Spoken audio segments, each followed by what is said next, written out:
when I was younger, I remember going to, I was in private school at the time, and I remember going through a similar situation, but I wasn't as spoken.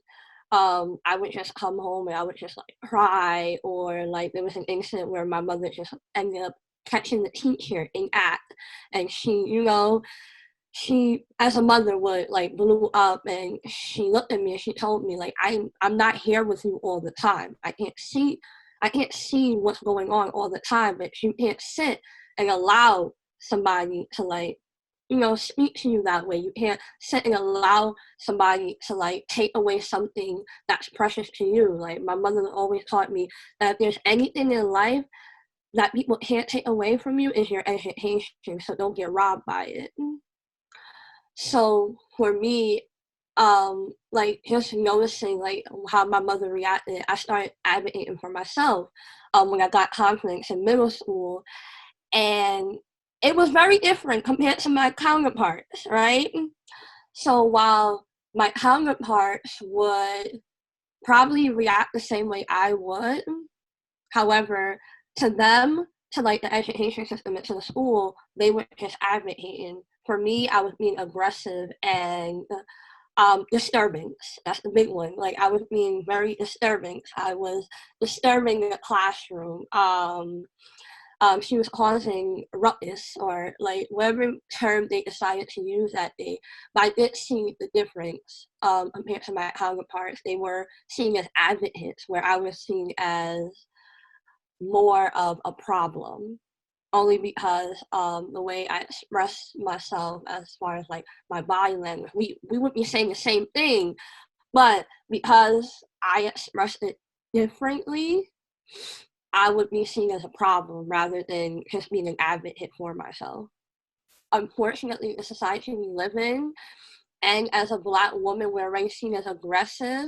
Sometimes we're going to get in good trouble, and it's okay. As long as what you know that you're advocating for is right, then it'll pay off in the long run. And so getting into the good trouble, and advocating for yourself, and when you're advocating yourself in some way of just being a Black female student, a Black girl in the school, showing up as Black. And you're also advocating because you say you have learning or attention issues. Did you ever feel like you had to choose between the two, or you were being forced to choose between the two? And is that even possible?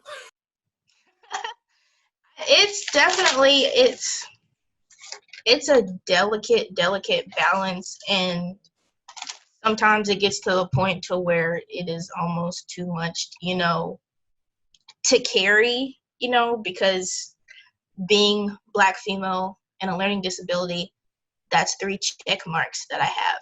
I consider them good. Other people may be like, oh my goodness, whatever, because by being Black, society thinks that you're, just stupid. Having an LD means that I'm lazy. Being a woman means that I have no business even sitting here right now talking out about this. But you just have to get to a point to where you don't care about those stigmas, because at the end of the day, you don't owe those people anything. They're not the reason that you're going to advance in your life and your career or do whatever it is that you want to do. So I know that being these 3 things is something that for me is positive and I'm excited about, because had I not been these 3 things, I wouldn't be where I am now. I would say it's definitely hard. Only because at least one is invisible, right?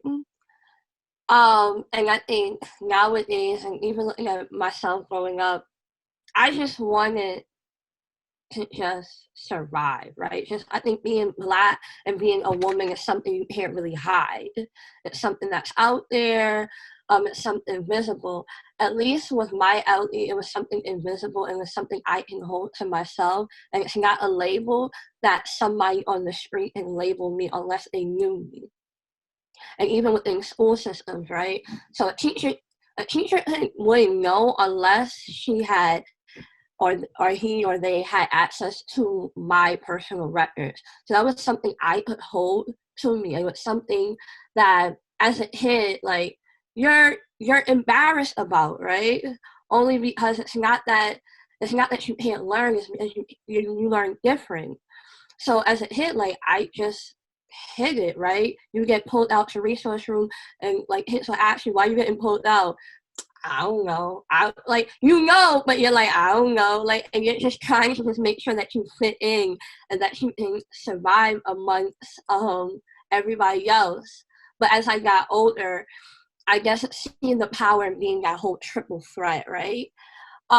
Just being a Black woman with the LD, like that's what makes me different. And just seeing the power that you hold in being a triple threat. And because I'm a triple threat, I've been able to understand advocacy at a younger age compared to my peers, right? So at a young age, like I know how to advocate myself. I know how to be able to speak to administration from younger and say, hey, this is the problem. This is what's needed. And this is how we're going to get it done. And I understand that from young. So I was able to do that in college, right? And advocate and really say, hey, this is the issue. This is what I need done. This is what I need done. I didn't need mommy and daddy's advice anymore. I kind of figured it out.